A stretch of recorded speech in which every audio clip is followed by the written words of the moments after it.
Good evening friends, welcome to study with Neelam. आज हम 10 minute 10 MCQ series का part 23 complete करेंगे। अभी तक पार्ट 22 कंप्लीट हो चुके हैं। जिन स्टूडेंट्स ने नहीं देखे हैं वो जाकर प्लेलिस्ट में देख सकते हैं। अगर आप चैनल पर पहली बार आए हैं तो फटाफट से स्टडी विथ नीलम को ज्वाइन कर लीजिए, चैनल को सब्सक्राइब कीजिए और बेल आइकन प्रेस करना बिल्कुल ना भूलें, जिससे हमारी सभी वीडियो के नोटिफिकेशन आपको प्राप्त होंगे। इस लेक्चर और इससे पहले के सभी लेक्चर्स की PDF फाइल के लिए आप हमारे official Telegram channel study with Neelam को ज्वाइन कर सकते हैं, जिसका लिंक डिस्क्रिप्शन बॉक्स में दिया गया है। हमारे सभी सोशल जो मीडिया के प्लेटफॉर्म है उनका लिंक आपको डिस्क्रिप्शन बॉक्स में मिल जाएगा। ओके फ्रेंड्स, वीडियो को लाइक और शेयर करना बिल्कुल ना भूलें। करते हैं हम आज का लेक्चर शुरू। हाल ही में साइबर सुरक्षा एजेंसी CERT-IN द्वारा चेतावनी जारी करने से चर्चा में रहा ब्लैक रॉक से संबंधित सत्य कथन का चयन करें। यहाँ आपको राइट ऑप्शन को चूज करना है। एक एंड्रॉयड मालवेयर है, बैंकिंग और गोपनीय डाटा को चुराता है, स्पैम ईमेल सेंड करता है। डी आपका राइट आंसर होगा। ए और बी दोनों। एक एंड्रॉयड मालवेयर है और बैंकिंग और गोपनीय डाटा को चुराता है। ओके फ्रेंड्स, याद रखिएगा। एजेंसी का नाम भी इम्पोर्टेंट है यहाँ पर, CERT-IN। इसने ये डाटा दिया है और ये चेतावनी भी जारी की है। GRU सैन्य खुफिया एजेंसी किस देश की है? ये GRU सैन्य खुफिया एजेंसी है रशिया की या रूस की?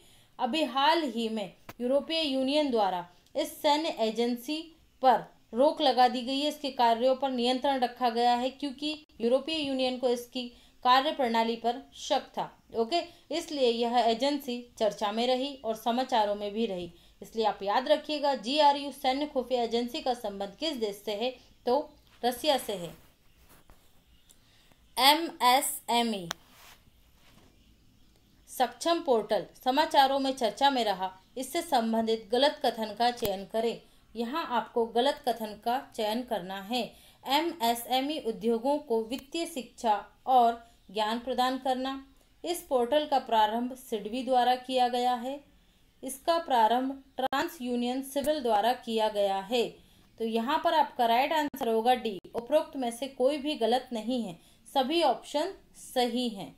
Small industries development bank of India SIDBI और ट्रांस यूनियन सिविल के द्वारा यह पोर्टल तैयार किया गया है, जिससे MSME की जितने भी औद्योगिक इकाई हैं उन्हें वित्तीय क्षेत्र में शिक्षित किया जा सके कि वो ऋण कहाँ से प्राप्त करें, और ज्ञान प्रदान किया जा सके कि वो उद्योगों को अधिक से अधिक डेवलप कैसे कर सकते हैं, कौन कौन से संगठन हैं जो उनकी मदद कर सकते हैं। ओके, तो इस इंफॉर्मेशन के अभाव में ही जो छोटे उद्योग होते हैं वो कई बार डेवलप नहीं हो पाते हैं। तो सक्षम पोर्टल याद रखिएगा।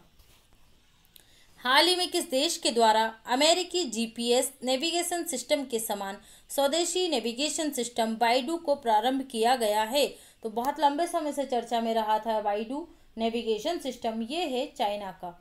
किस देश का है बाइडू नेविगेशन सिस्टम? चाइना का। और भारत कौन सा नेविगेशन सिस्टम यूज करते हैं? हम GPS यूज करते हैं। देखिए यहाँ पर सभी देशों के अलग अलग नेविगेशन सिस्टम है, बट मोस्टली जो देश हैं वो कौन सा नेविगेशन सिस्टम यूज करते हैं? GPS, ग्लोबल पोजिशनिंग सिस्टम, जो अमेरिका का है। चीन भी यही यूज करता था, लेकिन अब वो स्वयं का यूज करेगा global positioning system Baidu. Okay, यहाँ पर मैं आपको बता देती हूँ, यूरोपीय यूनियन का जो नेविगेशन सिस्टम है उसका नाम है आपका गैलीलियो। क्या नाम है? यूरोपीय यूनियन का गैलीलियो है, और चाइना का तो बाइडू हो गया है। रूस का जो है वो है ग्लानोस, और भारत का जो है ये रीजनल GPS सिस्टम है। तो ये दो हैं, IRNSS और NAVLC। ये दो नेविगेशन सिस्टम भारत के क्षेत्रीय नेविगेशन सिस्टम है। तो आप सभी के नेविगेशन सिस्टम याद रखिए, एग्जाम्स में आपसे कोई भी पूछा जा सकता है। Okay, next. हाल ही में मरणोपरांत किस प्रसिद्ध व्यक्तित्व को Guinness book of world record के द्वारा मानव कंप्यूटर होने का प्रमाण पत्र प्राप्त हुआ है? तो ये प्रमाण पत्र दिया गया है शकुंतला देवी। अभी इनके ऊपर एक फिल्म भी आई है, विद्या बालन जिसमें रोल कर रही हैं शकुंतला देवी के ऊपर। ये भारत की बहुत बड़ी गणितज्ञ हैं जिनके दिमाग में कैलकुलेशन हर टाइम चलता रहता था। अच्छी मूवी है, आप लोग भी देखिए।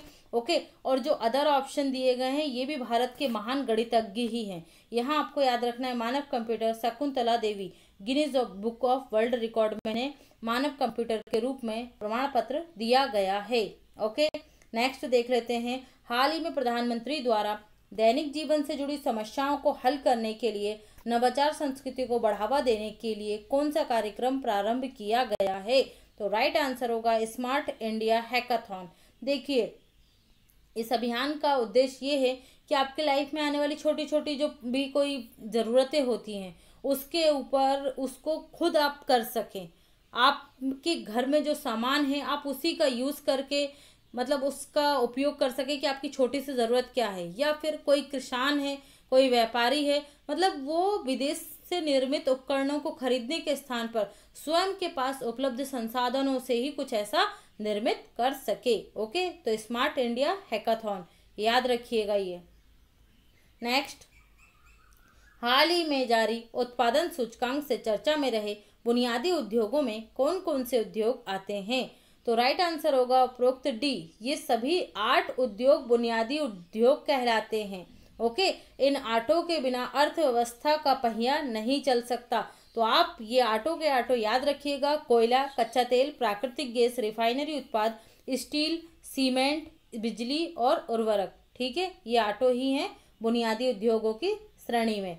नेक्स्ट, हाल ही में अंतर्राष्ट्रीय सौर गठबंधन क्यों चर्चा में रहा? इसका गठन मुख्यालय से संबंधित सत्य कथन का चयन करें। गठन 2015 में फ्रांस में हुआ था।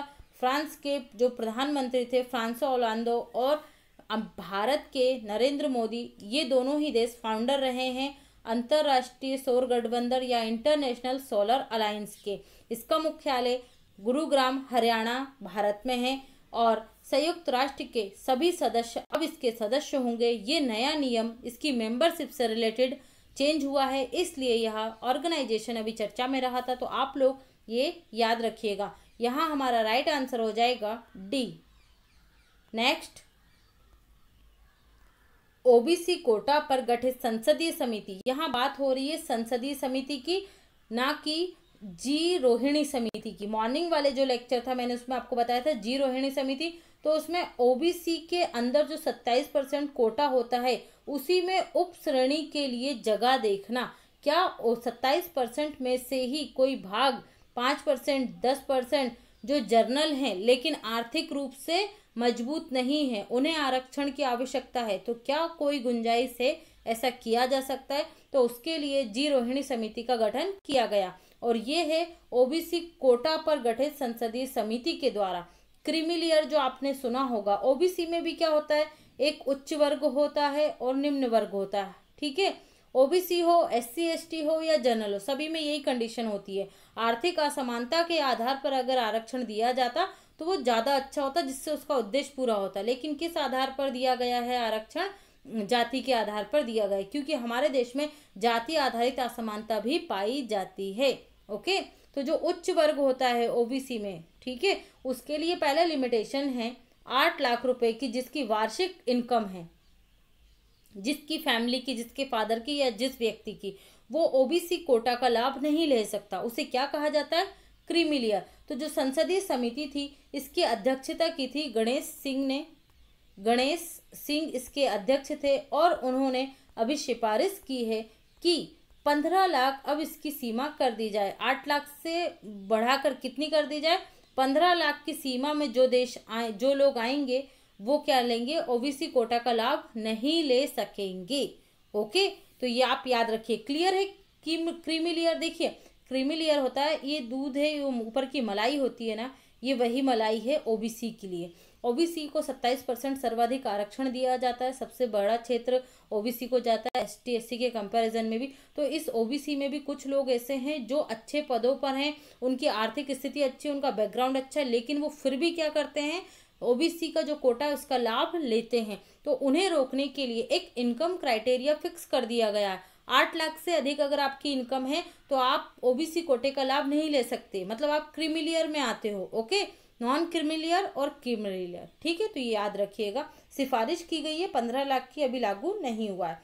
एमएसएमई मंत्रालय के द्वारा ग्राम उद्योग विकास योजना, कौन सी योजना है? ग्राम उद्योग विकास योजना के तहत किस क्षेत्र के कारीगरों एवं ग्राम के विकास हेतु अगरबत्ती निर्माण में मदद प्रदान की जाएगी? ये योजना बनाई गई है एमएसएमई मंत्रालय के द्वारा। तो ये किस क्षेत्र के लिए बनाई गई? तो ये बनाई गई है पूर्वोत्तर भारत के राज्यों के लिए। तो ये आप याद रखिएगा बहुत अच्छे से। ओके ओके फ्रेंड्स, ये था आज का लेक्चर। आई होप आप लोगों को पसंद आया होगा। Thanks for watching.